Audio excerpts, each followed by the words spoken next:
In what may presumably be an illegal move, Goldman Sachs' new IPO rule: no more all-white male boards.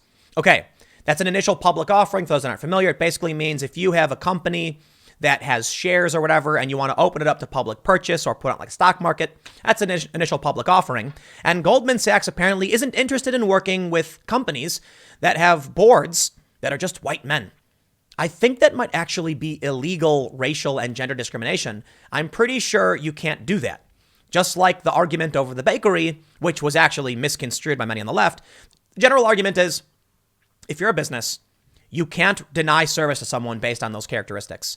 So I don't know what Goldman Sachs thinks they're doing, but, well, it certainly must be to them the most important issue when dealing with whether a company is successful, right?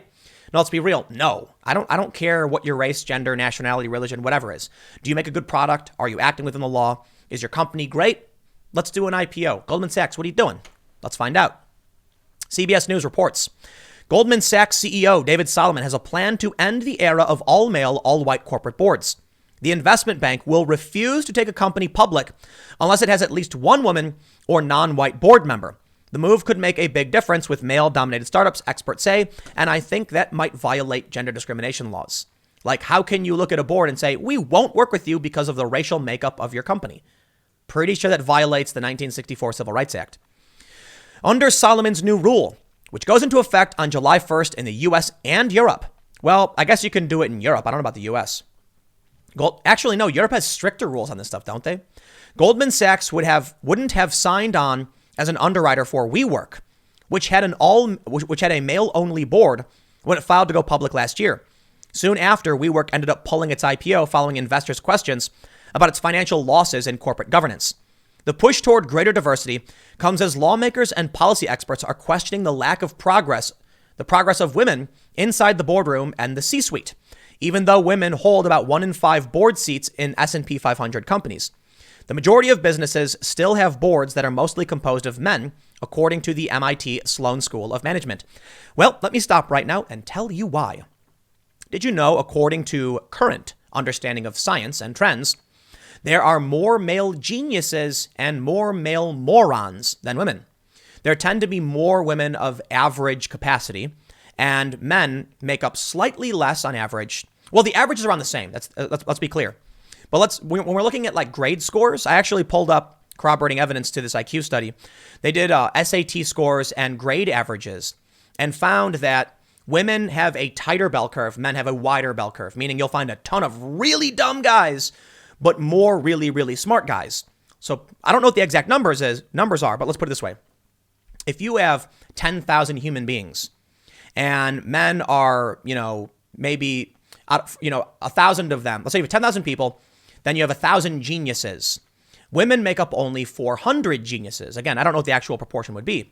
Then it stands to reason if there's only 500 Fortune 500 companies and you have more than double the male geniuses, it stands to reason you'll have a lot less female CEOs. Not because of gender discrimination, because of a lack of opportunity for all of the geniuses, period. The problem that ends up happening then when they do policies like this, they're basically saying, we want you to bring on, people who might not fit or dig into a smaller, pool of skill to justify some kind of ideological desire. When it comes to meritocracy, don't be surprised when you find particularly one gender. Particularly one gender. I think it's fair to say race is a bit different, but I also think it's silly to damage a company or a product or a practice because you want someone to look a certain way.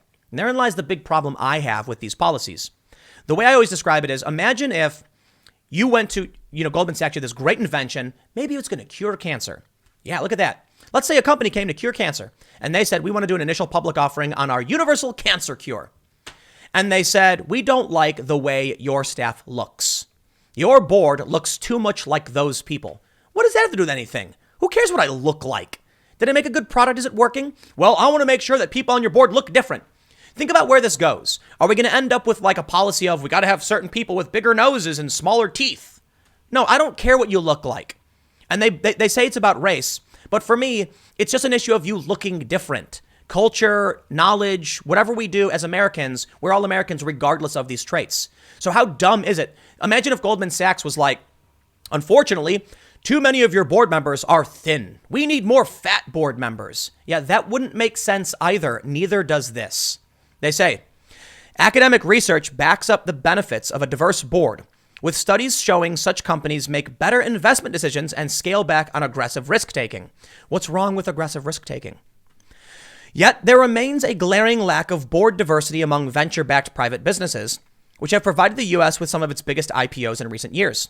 About 60% of the most heavily venture-backed companies lack a single woman on the board, according to a study published last month from Crunchbase, Him for Her, and Northwestern University, Kellogg School of Management. Let me play the diversity game for you real quick. Diversity is actually a good thing, lo and behold. But diversity is supposed to represent perspective, not appearance. I think it's fair to say that appearance can affect perspective. But the problem with the left and policies like this is that they would punish a company for not having a potential benefit. No, that's silly, right? If your argument is that a company with a woman or a person of color would make a better decision, that's a great argument. But what does it have to do with whether or not a company is successful or not? If you have a company and everyone on the board is all white and male, and they're doing well, you could say to them, listen, did you know that companies with a woman on their board potentially do better? Well, that's their decision. If they want to hobble themselves by not taking this great advantage you're offering, why punish them for it? That makes no sense, right?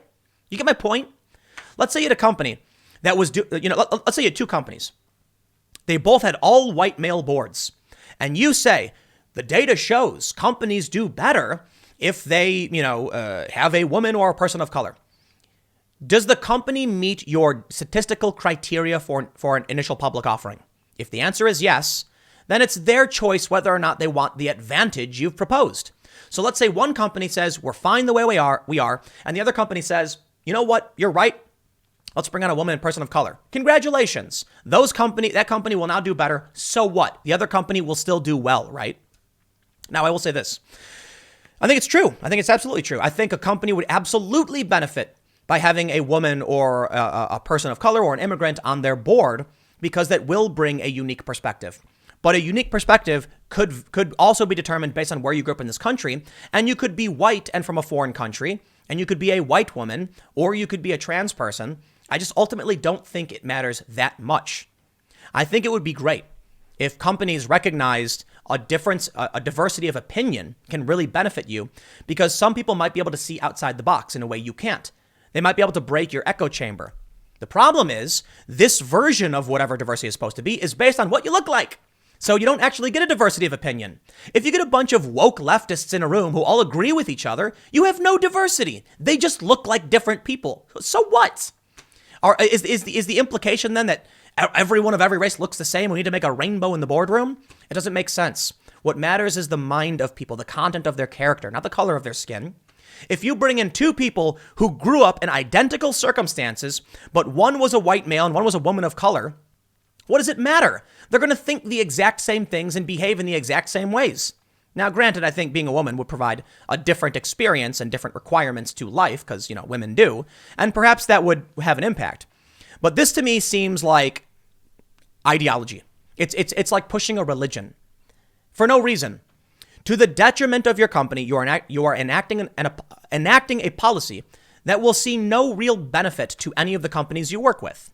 You can make all the arguments you want, but it just doesn't make sense. These companies, they say this, these companies founded in the last 16 years and with at least $100 million in venture funding provide a pipeline for underwriters like Goldman Sachs, which reap profitable fees and also offer coveted shares in the IPO to their clients. You have mostly male founders and mostly male VCs in Silicon Valley, noted Lorraine Harriton, the chief executive of Catalyst, a nonprofit that focuses on women in the workplace. The typical early stage board has 5 members, and they'll have 2 founders and 2 VCs and maybe 1 outside board member, and most of them are men. Harriton added, they come into being public with an all-male, all-white board. And why should I care? Literally, why does it matter? Should I expect a bigger return? Are you going to give me a discount? What's the point? She believes the Goldman Sachs decision could help change the all-male bias. This is a big deal, she noted. Private companies will check the list of things they need to do, and one is to get a diverse independent director, which will do nothing for the company and might actually hurt the company, but literally makes no difference. Man, I think it's absolutely ridiculous. I understand their utopian vision, what they want to do, but why hobble someone? Why punish someone because they don't look a certain way? It's completely ridiculous. Well, we'll see what happens, but I'll tell you what. Do you know what you get when you make policies like this? You get stories like this. I'm a black male. Miami police captain admits changing race designation from white to black.